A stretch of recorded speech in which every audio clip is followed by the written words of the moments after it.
Have you ever felt like you were barely holding on? Like no matter how hard you tried, nothing was working? That moment when everything felt stacked against you. I know that moment. My life started with one. When I was born, I had trouble breathing.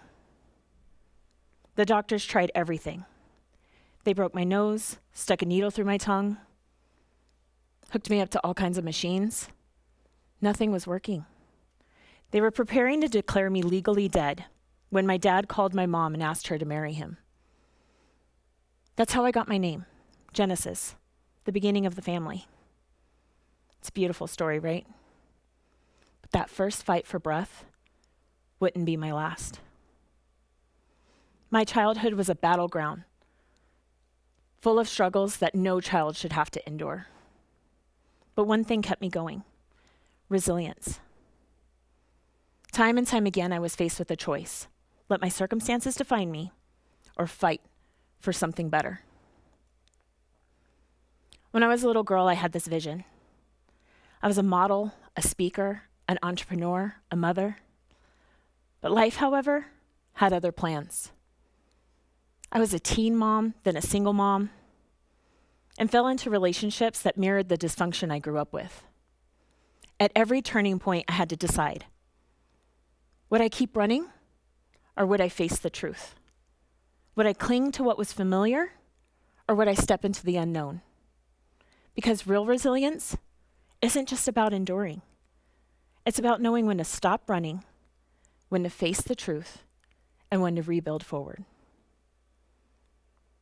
The moment I stopped running, everything changed. I built a career, won awards, saw my face on billboards across the country, and created a movement to help people feel seen, heard, find their strength, and know that they are not alone. And it all came down to these 3 steps. 3 steps that changed everything. Step 1, stop running. We all have our ways of running. Staying busy, numbing out, telling ourselves if we just wait long enough, things will change. But they don't. For years, I filled my life with work and achievements, believing if I just kept going, I wouldn't have to face the deeper truths within me. And then my body shut down. I was forced to be still.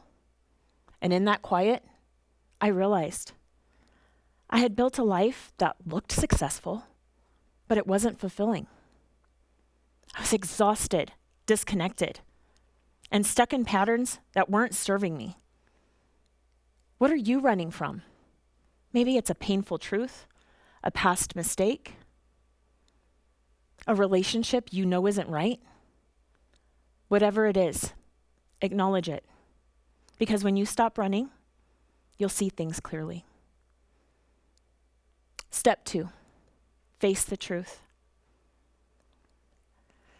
Sometimes facing the truth means letting go of someone or something that's not in alignment. For so long, I thought strength meant holding on to relationships, expectations, versions of myself that weren't serving me. But real strength is knowing when to let go. Some of you have been forcing yourselves into spaces that don't see you, trying to fit in a world that doesn't value you. I did that too.